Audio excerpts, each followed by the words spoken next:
नमस्कार सभी लोगों को। आज हमारे बीच प्रशांत जयसिंह कोकने आ चुके हैं जो उद्धव बाला साहब ठाकरे के गढ़ से उप विभाग प्रमुख है। तो आज हम इनसे कुछ जनता का सवाल पूछेंगे और कुछ बहुत ही महत्वपूर्ण सवाल पूछेंगे जो इस विभाग के सवाल हैं। तो आइए आज हम जनता का सवाल पूछते हैं। नमस्कार, मी प्रशांत जयसिंग कोकणे, शिवसेना उद्धव बाळासाहेब ठाकरे पक्षाचा उपविभाग प्रमुख म्हणून मागील 7 वर्षापासून कार्यरत आहे आणि आपण मला कोणतेही प्रश्न विचारा त्यासाठी मी तयार आहे। तो मैं सबसे पहले जनता का ये क्वेश्चन पूछने वाला हूँ कि जो ये आने वाले चुनाव में बहुत सारे लोग, जो बीएमसी का भी हाल ही में आने वाला चुनाव है जो कि 15 जनवरी को होने वाला है, उस पर बहुत सारे नगर सेवक लोग बहुत बड़ा मुद्दा रख रहे हैं, बहुत बड़े बातें बता रहे हैं। तो आप उन लोगों को कुछ कहना चाहोगे? नगर सेवक का चुनाव अभी आया है तो सब जगह पे गर्मी है चालू हो गई है। हाँ, ये मुझे बोलने की ज़रूरत नहीं है। सभी पार्टियां अपने तरीके से प्रयास कर रही है। हाँ, पर मुझे ये कहना दिलचस्पी होगी कि हमारे यहाँ 2 नगर सेवक पिछले रह चुके हैं। अच्छा, एक कांग्रेस का रह चुका है और एक हमारे यहाँ से गद्दारगढ़ में जाके, हाँ, जो आज शिंदेगढ़ हम बोलते हैं जिसे, हाँ, वहाँ पे जाके कुछ पैसे का लालच देख के लेके और आज खुद को बहुत बड़ा पैसे का माफिया समझ के, हाँ, जो इलेक्शन में उतरा है, हाँ, हम उनको गाड़ने के लिए इधर बैठे हैं और उनको गाड़ के ही रहेंगे। पर हाँ, मुझे ये बताना है कि जो ये दोनों जन नगर सेवक रहे, हाँ, ये लोगों में जाके आज भी लोगों की समस्या ही दूर करने की कोशिश कर रहे हैं। अच्छा, एक जन पिछले 15 साल से नगर सेवक है, एक पिछले 7 साल से नगर सेवक है। अगर पिछले 20-25 सालों से ये लोगों की समस्या ही दूर करने रहे हैं तो इन्होंने कौन सी समस्या आज तक हल की? अच्छा, तो आपका कहना है कि ये पिछले कुछ सालों से खाली समस्याओं पे बात कर रहे हैं लेकिन समस्या सॉल्व नहीं कर रहे हैं। समस्या क्या सॉल्व करेंगे? ये 2-2 साल में अपना घर बिल्डिंग लोखंडवाला में चले गए। ये लोगों के समस्या सॉल्व करने थोड़ी नगर सेवक बने थे। अच्छा, ये सिर्फ अपना फायदा कराने के लिए नगर सेवक बने हैं। ये आपका कहना है कि ये सिर्फ जनता का समस्या का सॉल्व नहीं कर रहे हैं, ये अपना खुद का प्रॉब्लम सॉल्व करके यहाँ से चले गए बिल्डिंगों में। यस, ये 100% सही है और आप भी यहाँ के रहने हो, आपको भी ये सब पता है। तो ये तो ठीक है, ये मुद्दा है। आप बताओ और समस्याएं क्या है हनुमान नगर की? समस्या से पहले मैं आपको एक चीज़ बताना चाहता हूँ। हाँ, हनुमान नगर का नाम जिस हनुमान मंदिर पे पड़ा, अच्छा, हनुमान नगर का नाम जिस हनुमान मंदिर पे पड़ा, वो हनुमान मंदिर आज कहाँ स्थित है आप देखे होंगे? कहाँ? एक नाले के बाजू में आके स्थित हो गया है। अच्छा, तो आप कहना चाह रहे तो हो वो नाले के बाजू में लाने का हाथ किसका है? मैं किसी का नाम नहीं लेना चाहूँगा, पर यहाँ की जनता जो राम भगवान से प्यार करती है, हाँ, जो सनातन धर्म का सम्मान करती है, वो एक जनता को मालूम है कि बिल्डर से क्या लिया गया, क्या नहीं लिया गया और ये मंदिर को कहाँ से कहाँ उठा के डाला गया। और आज एक नाले के बाजू में बड़ा मंदिर था, वो छोटी जगह में आके स्थित हो गया है। तो मैं यही चाहूँगा कि जो राम का नहीं, वो किसी के काम का नहीं, तो आप ये सब चीज़ें नहीं भूलिए। और मुझे पता है कि जनता नहीं भूली है, जनता को सभी चीज़ पता है। हनुमान नगर की एक जनता को मालूम है कि जो श्रद्धा का विषय है, वो श्रद्धा का विषय का इन लोग ने भांडवल कर दिया, तो जनता इनको माफ़ नहीं करेगी। तो आपका कहना ये है कि जो हनुमान नगर का समर्थवाड़ी के अंदर एक मंदिर था, जो हनुमान मंदिर था, उसकी जगह बहुत बड़ी थी, तो उसको बिल्डर से मिलके इन लोगों ने उठा के नाले के किनारे ले जाके छोटी जगह में सबमिट कर दिया। 100% किया। देखिए मैं आपको एक उदाहरण देना चाहता हूँ। आपने पैट्रॉन बिल्डर का भी काम देखा है, सारी की बिल्डिंग अभी खड़ी हुई है। हाँ, पैट्रॉन देखा। उसके बाजू में एक मनकामेश्वर महादेव मंदिर स्थित है। हाँ, वो मंदिर उठाने के लिए बिल्डर ने बहुत प्रयास किए, पर वहाँ के लोग, वहाँ की कमेटी जो नागा बाबा सेवा समिति है, हाँ, वो उन्होंने जो विरोध किया, हम भी वहाँ पे गए थे। हमको भी हमारे पूर्व नेता है जो आज गद्दार सेना में उधर भी नेता है, हाँ, उन्होंने भेजा था। हाँ, तो मैं, मेरे पिताजी, हमारे सब कार्यकर्ता वहाँ भाग के जाके वहाँ पे विरोध किए थे, पत्रा खुलवाए थे। हाँ, और आज भी वो मंदिर वही स्थित है क्योंकि वो लोगों के श्रद्धा का विषय था। बिल्डर को बिल्डर की जगह मिलेगी, वो बिल्डर की जगह पे वो स्वयंभू मंदिर है, वो हिलना नहीं चाहिए था, आज वही है। और हनुमान नगर का विषय में, हनुमान नगर का जो मंदिर था वो भी श्रद्धा का विषय ही था, पर वहाँ पे क्या हुआ वो मुझे बोलने की ज़रूरत नहीं है, जनता जानती है। तो ये आपने एक बहुत ही, बोलते हैं, गंभीर मुद्दा रखा कि जो जनता के बीच का मंदिर था उसे अपने पर्सनल फायदे के लोगों ने यहाँ से वहाँ कर दिया। 100%। आपको पिछले 10 साल का नहीं पर पिछले 3 साल का तो ज़रूर बताना चाहूँगा कि पिछले 3 साल में हाँ। पहले साल में 10 करोड़ रुपए फंड आया, पहले साल में 10 करोड़ आए। दूसरे साल में 5 करोड़ रुपए फंड आया, हाँ। और अभी ये चालू साल में 2 करोड़ रुपए फंड आया। अच्छा।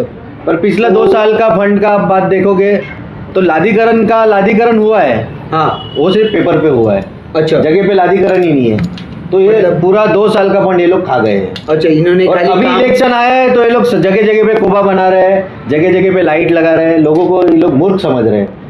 और दूसरी एक हमारी बहन लड़ रही है, हाँ। जिन्हें ऐसा लगता है कि एक समुदाय के वोट इनके झोली में ऐसे वो पाकिट लगा के घूम रही है, उनको लग रहा है मेरे सब पाकिट में है। पर वो भूल गई है कि जनता सब जानती है और अभी लोग इनके भूल ताके को बलि नहीं पड़ेंगे और सही चुनाव करेंगे। तो आपका कहना है कि जो गवर्नमेंट का फंड था, इस फंड को इन्होंने जनता तक लाया ही नहीं। 100% नहीं लाया। आप चाहिए तो बीएमसी में माहिती अधिकार डाल के पूछ लीजिए कितना फंड आया था, क्या आया था, क्योंकि मैं अभी मेरा रेगुलर बीएमसी में आना जाना है और मैं लोगों के बीच में चल रहा हूँ, तो मुझे मालूम है कौन सा तो काम आपका कहना है कि आरटीआई एक्ट के थ्रू जनता तक ये समस्याएं जो भी है, जो फंड का इश्यूज है, वो जनता निकाल सकती है आरटीआई? 100% निकाल सकती है, क्योंकि वो खुला प्रवर्ग है अपने लिए। हाँ, एकदम खुला मार्ग है कि अपन आरटीआई के थ्रू सब अपने को माहिती मिलती है, सारी चीजें मिल जाएंगी। 100%। बाबा साहब ने अपने संविधान में जो अपने को अधिकार दिया है उसका अपन वो फायदा करके अपन लोगों तक ये बात 100% पहुंचा सकते हैं। तो अगर मैं बोल रहा हूँ कि इस प्रभाग में अगर आप चुनकर आएंगे तो आप क्या करेंगे जनता के लिए? पहले तो मैं आपको करेक्ट करना चाहूँगा, मैं नहीं चुन के आऊँगा, मैं इलेक्शन नहीं लड़ रहा हूँ। अच्छा। हमारी पार्टी से जो भी इधर उम्मीदवार है, हाँ, प्राजक्ता प्रशांत कोकणे, हाँ। वो मेरी वाइफ होने के अलावा एक गृहिणी है, हाँ। और उसे यहाँ की समस्याएं पता है कि हाँ। लोगों ने क्या क्या यहाँ के दुख झेले हैं, क्योंकि हम आज भी चाल में रहते हैं, हमारा घर भी चाल में है। हाँ। और गटर की समस्या होने दीजिए, लादीकरण होने दीजिए, हाँ। या एक ओवर ब्रिज है शंकर मंदिर वाला और पाल स्कूल वाला, हाँ। ये दोनों ब्रिज की समस्या है। ये दो मेजर बहुत बड़ा कोई इशू नहीं है। हाँ। करने जाएंगे तो 1 साल में सब सॉल्व हो सकता है, पर हाँ। इनको सॉल्व नहीं करना है। हाँ, क्योंकि मैं अभी रोड गली गली जब हम जाते हैं, हाँ। तो मेजर तकलीफ है गटर की। हर 2 दिन में कोई ना कोई चाल में गटर भर रहा है, हम उधर जाके गटर साफ करवा रहे हैं। हाँ, जब मैं देख रहा हूँ तो एक भी गटर का लाइन लेवल सही नहीं है। हाँ, तो गटर का लाइन लेवल कब सही नहीं होगा? जब ये कमीशन खाएंगे, ये और अधिकारी दोनों मिलके। हाँ। इन्होंने गटर में पूरा भ्रष्टाचार करके रखा है। हाँ। जो हमारे आदित्य साहब बार बार चिल्ला रहे हैं भ्रष्टाचारी सरकार है, हाँ। वो हम जब अभी रास्ते पे उतर के अंदर काम कर रहे हैं तो हमको भी पता चल रहा है कि एक भी लाइन लेवल सही नहीं होने पे हर 2 दिन में कई गटर ऊपर है, कई गटर नीचे, कई गटर ऊपर है, तो जाके वो सब गंदगी वहाँ फंस रही है। अच्छा। तो गंदगी फंसेगी तो गटर भरेगा और लोगों के घर में पानी भरेगा ही भरेगा। हाँ। तो जब हम बनेंगे, हमारा पार्टी का कोई भी नगर सेवक जब बनेगा, तो सबसे पहला हमारा काम होगा कि सारे के सारे लादीकरण प्रॉपर इंजीनियर उधर खड़ा रख के हम उस पर ध्यान दे के वो प्रॉपर ऐसा होगा कि लाइन लेवल से काम होगा, एक भी दिन गटर भरे नहीं और लोगों को समस्या हो नहीं। ठीक है, तो मैं ये बोलूँगा कि जो पिछले नगर सेवक थे, जो भी पिछले नगर सेवक हुए, उन्होंने कौन से काम किए और कौन से नहीं किए? देखिए, अभी पिछले नगर सेवकों ने क्या किया वो गिनाने जैसा तो कुछ भी नहीं है। अच्छा। क्योंकि पिछले नगर सेवक अब ये बोल रहे हैं कि हमने गार्डन किया, वो क्या? अरे गार्डन हनुमान नगर में नहीं, क्यों नहीं किया? अच्छा। गार्डन करने गए तुम लोखंडवाला की जगह अभी जिधर जिधर ओपन प्लॉट थे वहाँ पे सब हॉल बन गए हैं। हाँ। हॉल बनने का फायदा कौन कर रहा है? वो एक अच्छा। संस्था है, उसका भाड़ा ले रही है, हॉल चला रही है। अच्छा। जितनी खाली जगह थी सब ये लोग ने वैकेंट थी वो पूरा भर दिया है। जिधर हाँ। बच्चे लोग के लिए गार्डन बन सकता था, कुछ ना कुछ पब्लिक की सुविधा हो सकती थी। हाँ। जैसे अपन एक मेजर समस्या है कि बच्चों लोग के लिए पढ़ने के लिए एक लाइब्रेरी होनी चाहिए थी। हाँ, लाइब्रेरी तो कहीं नहीं है। हाँ, हम देख रहे हैं ये लोग ने सिर्फ बड़े बड़े हॉल्स बना दिए, उसमें इनकी शादियां हो रही है, इनके मीटिंग हो रहे हैं। उधर एक बालाजी रोड पे चर्च के पीछे एक हाँ। बीएमसी ने बनाया हुआ केंद्र है सुविधा। हाँ। वो सुविधा केंद्र का में एक पार्टी का ऑफिस ही जाता है, वहाँ पे सिर्फ एक पार्टी का काम हो रहा है। अच्छा। वो लॉक होता है और अंदर उनके सब ब्रोशर्स पैम्पलेट सब रखे रहते हैं और उधर से पूरा टाइम उनके पार्टी का काम होता है। तो ये बीएमसी का बना हुआ फंड से बना हुआ एक वास्तु था जिसका लोगों को सदुपयोग होना चाहिए था, पर ये एक इनके पार्टी के लिए काम का उपयोग हो गया है। तो कहीं ना कहीं जो जनता की जगह थी अब वो किसी पार्टी ऑफिस ने उसका परिवर्तन हो गया है। अच्छा नाम सिर्फ बाहर बीएमसी का लगा हुआ है, काम अंदर पार्टी ऑफिस का चल रहा है। अच्छा, किसी पर्टिकुलर पार्टी के हक में है वो चीजें। यस 100%। तुम आप जनता से इस चीज के लिए क्या बोलना चाहोगे?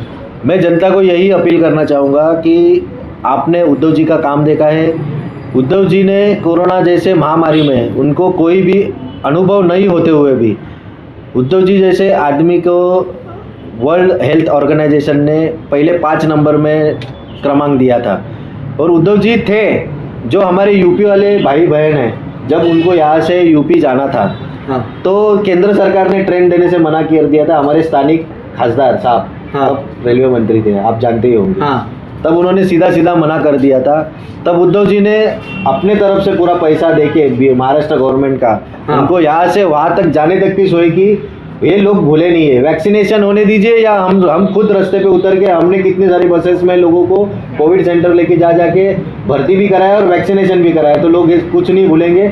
और आज के तारीख में भी ढापा बैठाना होने दीजिए या फिर कहीं जाली टूटी होने दीजिए या कुछ भी छोटी मोटी समस्या होने दीजिए या कोई बिल्डर का तकलीफ होने दीजिए, हम सब जगह खड़े हैं और लोगों की समस्या सॉल्व कर रहे हैं। और हमको पूरा विश्वास है कि ये बार प्रभाग क्रमांक 28 में शिवसेना उद्धव बाळासाहेब ठाकरे जी की मशाल 100% जलेगी और 100% हमारा विजय निश्चित है। तो मैं इसके लिए आपको बहुत बहुत धन्यवाद देता हूँ कि आप आइए और जनता के बीच कार्य करिए। 100% हम जनता के बीच रहेंगे, 24 तास अवेलेबल रहेंगे, क्योंकि हमारा परिवार में एक समाजकारण और राजकारण का वारसा हमारे पीढ़ी जात लगा हुआ है।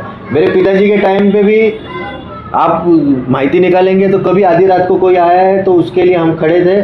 और मेरे टाइम पे भी कोई आधी रात को मुझे आवाज़ देता है तो मैं पुलिस स्टेशन का समस्या होने दीजिए या हॉस्पिटल की समस्या होने दीजिए, हम खड़े रहते हैं और आगे भी रहेंगे। और ये निस्वार्थ हम करते हैं, किसी से कोई लालच की अपेक्षा हम नहीं रखते इस सब चीज़ में। तो हमारे पिताजी ने जो हम पे आशीर्वाद रखा है उसका जो वारसा है वो हमें आगे बढ़ाते रहेंगे। तो मैं भी यही कामना करूंगा प्रभू से कि आप हमेशा आगे बढ़िए। धन्यवाद। लोकांच्या माहितीसाठी एक विषय आवर्जून सांगावासा वाटतो की नाला बाधित घरं जेव्हा मनपाने सांगितलं की तुम्हाला इकडून नाहूरला शिफ्ट करण्यात येईल, हां त्या नाहूरला परिस्थिती सर्वांना माहिती होती, तर त्याची गांभीर्य आम्हाला जेव्हा लक्षात आले, तिकडची लोक माझ्याकडे आली शाखेत, हां तो विषय मी आमचे पूर्व एक युवासेनेचे पदाधिकारी आहेत त्यांच्याकडे घेऊन गेलो।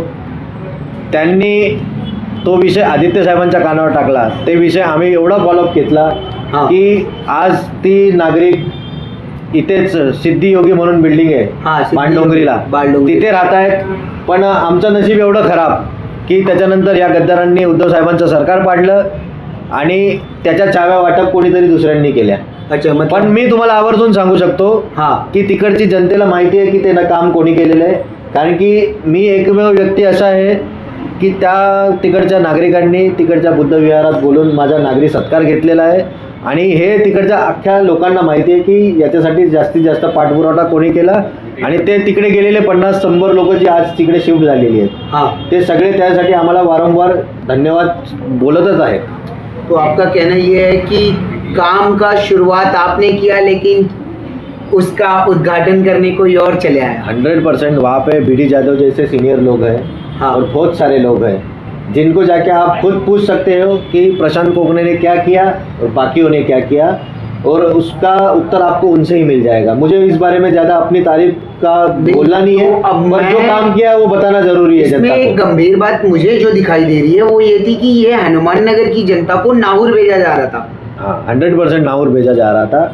और नाहूर की हालत आपको मालूम है, मनपा जब रोड कटिंग या नाला कटिंग करती है तो वो वहाँ पे रूम अवेलेबल है तो वहीं भेजती है। तो नाहूर से कहीं ना कहीं इनको यातायात की और बाकी दिक्कतें भी आती, तो आपने उन 100 लोगों को अपने नियर बाय ही घर दिला दिया। 100% हमने दिलाया है, उसका पूरा क्रेडिट सिर्फ उद्धव बाळासाहेब ठाकरे इनके पार्टी का ही है, बाकी किसी का नहीं है। तो अभी कुछ लोग यही बोलना, मैं यही चाहूँगा कि काम आपका और फीता काटने कोई और चले नहीं। वो देखिए अभी वो समय समय का खेल है। कोस्टल रोड हमने बनाया। हाँ, मुंबई महानगर पालिका की स्थिति आप जानते थे, 650 माइनस में थी जब उद्धव जी ने हाथ में लिया 650 करोड़। जब 22-21 में हमने एक खत्म हुआ कार्यकाल तब 92,000 प्लस का 1000 करोड़ का ये था, उसमें एफडी था। आज वो एफडी की पूरी वाट लगा दी है ये लोग ने। हाँ ये लोग को महानगर पालिका सिर्फ लूटने के लिए चाहिए। उद्धव जी का एक बड़ा मोटिव था कि वो महानगर पालिका में जो एफडी रखा हुआ है, हाँ। वो पैसा जब आपातकाल परिस्थिति आए तो उसको वापर कर सके।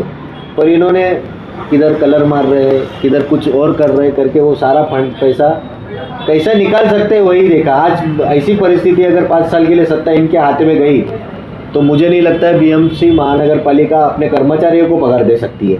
अच्छा, तो मतलब ये लोग बीएमसी के फंड का जो है उपयोग वो सही कामों में ना लगा के फालतू कामों में कर रहे हैं। 100% कर रहे हैं। वो पूरी मुंबई ने देखा हुआ है, इसलिए मुझे नहीं लगता है मुंबई महानगर पालिका की जनता हाँ इनको ये सत्ता उपभोगने देगी। 101% उद्धव जी के खाते में ही मुंबई महानगर पालिका जाएगी और उद्धव जी ही इसका संभाल भी कर सकते हैं। हर भाषिक बोल रहे हैं, हाँ। उत्तर भाषिक रहने दीजिए, मराठी रहने दीजिए, या कोई भी जाति धर्म के लोग रहने दीजिए, या मुस्लिम रहने दीजिए, हाँ। वो सब बोल रहे हैं कि मुंबई में उद्धव ठाकरे जी की सरकार ही आनी चाहिए। तो आप जनता से क्या अपील करना चाहते मैं जनता से इतनी अपील करना चाहूँगा कि आप आने वाले 15 तारीख को शिवसेना की मशाल के सामने का बटन दबा के ज़्यादा से ज़्यादा नगर सेवक चुनिए और हमारे प्रभाग 28 में भी मशाल का सामने का बटन दबा के यहाँ पे एक नया चेहरे को पर्याय करके आप संधि दीजिए और हमसे भी काम करके देखिए। यही बोलूँगा और अपने वाणी को विराम दूंगा। जय हिंद, जय महाराष्ट्र, जय शिवराय, जय भीम, वंदे मातरम।